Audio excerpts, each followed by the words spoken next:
Okay, so it's David here. Truth and freedom to you all. Truth and freedom. As you can see, I'm in Wimbledon today.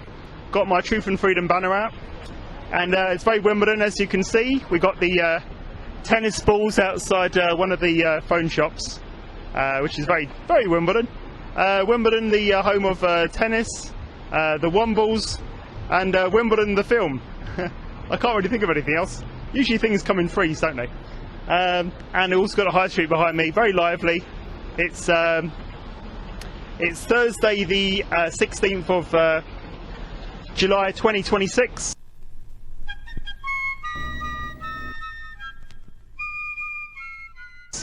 I've also got the Centre Court shopping centre behind me, which is very cool, which is actually a very nice shopping centre, and it's a nice high street, and we've got lots of lovely sunshine as well here in Wimbledon. So we're going to see how it goes today.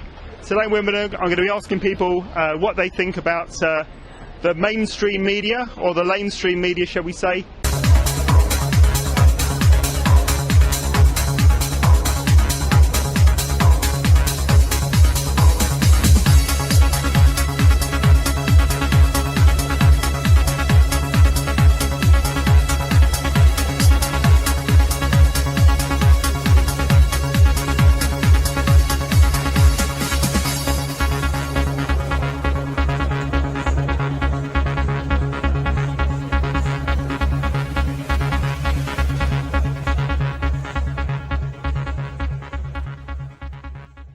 And hopefully get some interviews, hopefully get some interesting feedback from people in Wimbledon.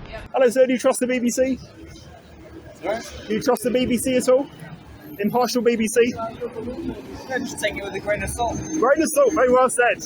Thank you very much. Bless you. Yes, I think so too.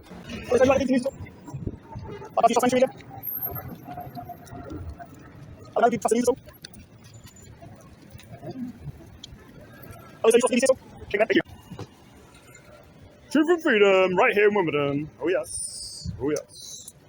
Round 3.5. Or was it 9 or 10 by now? Can't be that far off. Okay, so I've now moved away from. Where is it? Oh yeah. I've now moved away from the station. I moved away from the station entrance, and I've gone to another part of a high street, just outside the Centre Court shopping centre, which is quite nice. So I'm outside the Centre Court shopping centre in Wimbledon, which is what the Whitgift Centre should look like in an ideal world. Haha. Poor old Whitgift Centre, poor Croydon. We're S-H-O-P-P-I-N-G, we're shopping. So Wimbledon is a very different crowd. I'm going to see how we get on today in Wimbledon. And it's a very different crowd, so wish me luck, because they're quite a tough crowd in Wimbledon, I have to say. I've done it before, and they're a tough old crowd in Wimbledon. Here we go. Guys. News.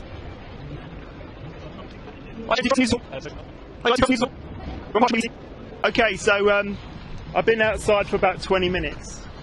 The ball keeps flipping around, it's a bit annoying. So I'm outside Wimbledon Station, asking people if they trust the BBC. Most people I spoke to aren't really engaging much. I think they think I'm trying to sell them something, to be honest. My gimbal hasn't been working, so I'm having to put my camera on portrait style, which is not my ideal, but I guess it is what it is. But as long as I get my film footage, I don't really care. So let's persevere anyway in Wimbledon. A tough crowd in Wimbledon today. Anyone trust the news? Anyone trust the lamestream media?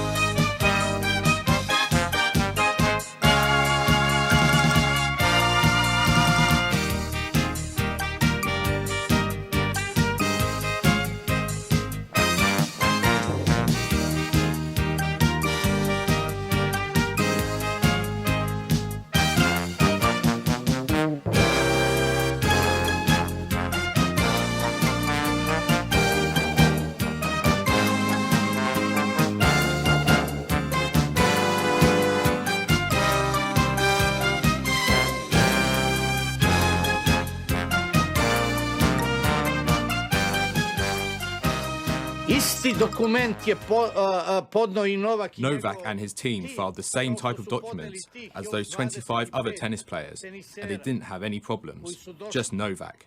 They wanted to humiliate him. They could have said, "Don't come, Novak," and that would have been okay. But no, they wanted to humiliate him, and they're still keeping him imprisoned. He's not in detention, he's in prison. They took all of his stuff, even his wallet. They left him with just a phone and no change of clothes, nowhere to wash his face. He's in prison. Our pride is a prisoner of these idiots. Shame on them. The whole free world, together with Serbia, should rise. This isn't a battle for Serbia and Novak. It's a battle for 7 or something billion people. For freedom of expression, free speech, freedom of behaviour. Novak didn't break any laws, just as 7 billion people didn't break any laws.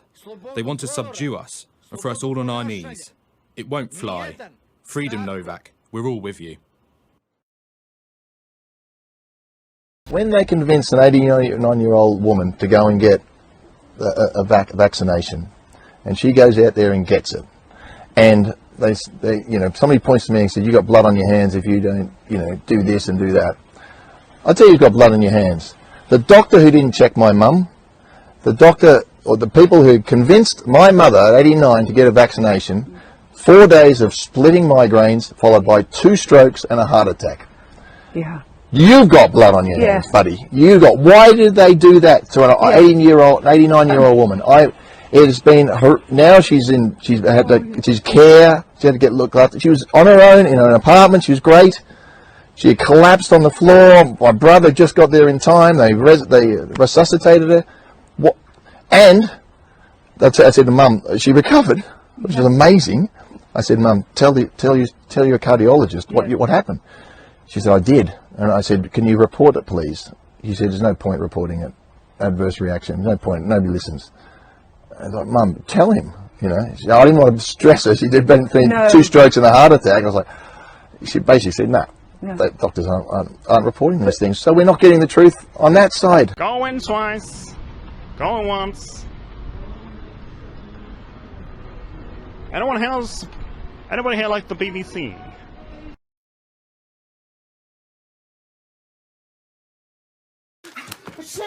Shit!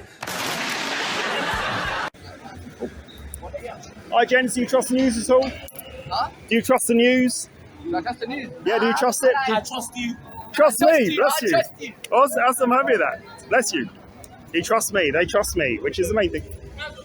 Can you trust me? Can anyone trust me? Madam, do you trust the news at all? Pardon? Do you trust the news at all?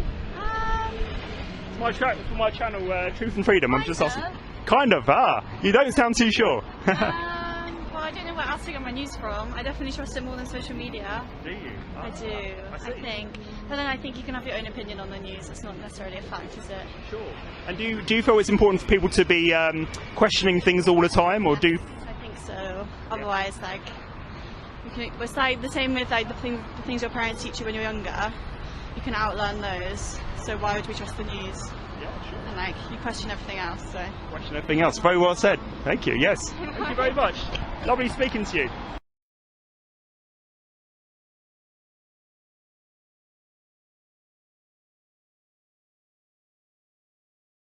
So basically, I'm asking people about the news, the media. I have mentioned the BBC a number of times, but there's lots of different types of mainstream media. But you said you don't trust them yourself. Well, they're too intrusive, too sensational. They don't deal with core issues, problems people are facing. It's all sensational stuff, headlines, how many more papers they can sell, how many more headlines they can grab, We need the truth, We do. And do you feel that the media focus a lot on fear and drawing people into their headlines by putting people in a state of fear, anxiety, anger? Of course. That's what it's all about. Making people afraid, sensationalizing things. People are living in fear all the time. Since COVID, everybody's been living in fear. It's just a way of controlling people. Very well said. I mean, it's interesting you mentioned COVID, because I'm a mental health worker. I've worked in mental health for 23 years now. And I was horrified by the impact of the lockdowns, let's not even call it COVID, let's say the lockdowns and the fear. I'll let you go, madam. Lovely talking to you. Bless you. Take care. Keep that mindset.